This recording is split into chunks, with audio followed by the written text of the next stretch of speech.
Chapter 9. The photograph. What did you do that for? Asked Fam. The inspector smiled. I just wanted to wake you up, he said. I was awake already, said Fam. The inspector stopped smiling. I'm not here to waste my time, said Inspector Roland. I'm looking for something. We noticed that, said Don. You know what I'm looking for, don't you? Said the inspector, turning to Don. No, I don't, said Don. Don't lie to me, said the inspector. I'm not lying, said Don. What are you looking for? The inspector looked hard at Don and he turned to one of the policemen. Have you got the newspaper? Asked Inspector Roland. Here it is, Inspector, answered the policeman, taking the newspaper from his pocket and handing it to the inspector. Yesterday's paper, said the inspector. Listen, and the inspector began to read. Famous treasure stolen from museum. Darn it, Tuesday late yesterday it was discovered that the museum's most valuable treasure, 3,000-year-old Egyptian gold head of the pharaoh Cherephnev, was missing. The director of the museum, Professor K10, said he had no idea how the head was stolen. The head, which is the museum's treasure, only arrived there last week.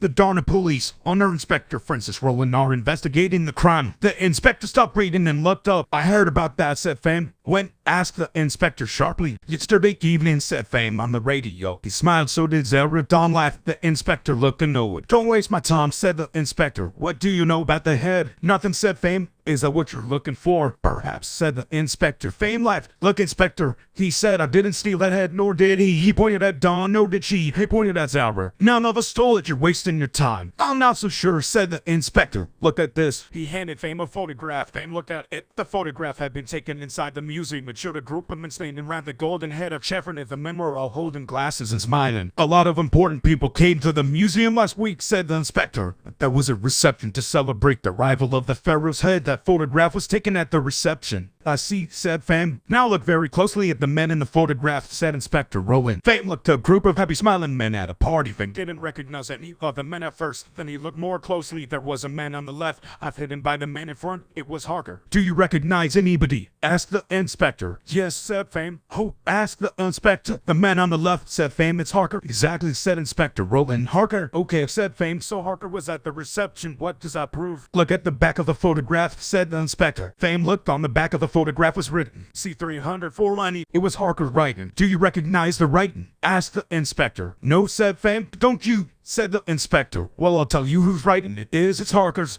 How do you know? Asked Fame. We found the photograph in Harker's house, said Inspector Roland.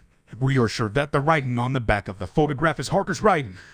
What were you doing in his house? Asked Fame. Searching it, said the inspector. Why? Asked Fame. We had a phone call, said the inspector. Someone told us to go to Harker's house. They said we'd find something interesting. Fame was thinking fast, so Harker had stolen the golden head, arranged for someone to steal it. Someone had told Inspector Roland, someone who didn't like Harker. Now Inspector Roland suspected Fame, Don, and Zara because they all worked for Harker, but did the inspector know that Harker was dead? Have you got Harker? Famous the inspector suddenly. Not yet, said Inspector Roland, but we'll get him soon. Anyway, we got you. So the inspector didn't know that Harker was dead. Good thought, Fame. He had an idea. Inspector Roland, Fame said, you're quite right, you've got us, but we don't know anything about the head. Harker planned this on his own. Inspector Roland looked at Fame, then at Don and at Zara. It's quite true, Inspector, said Zara. We know nothing about this business. In fact, said Fame, Harker should have told us about the head, but he didn't. We don't like that. I'm going to suggest an arrangement with you. What kind of arrangement? Asked Inspector Roland. You let us go, said Fame, and we'll get Harker for you. Inspector Roland laughed, and so did the policeman. I can't do that, said the inspector. If I let you go, you'll leave the country tonight with Harker in the head. Look, said Fame, I'll tell you what I do. Don here can stay with you as a hostage. Just let me and Zara go, and we'll get Harker for you. There was silence in the room. Inspector Roland was thinking, use a thief to catch a thief, thought the inspector. Not a bad idea. Fame and Zara would get Harker for him, and then he, Inspector Roland, could get Harker and Fame and Zara. Not a bad idea at all. Okay, said Inspector Roland.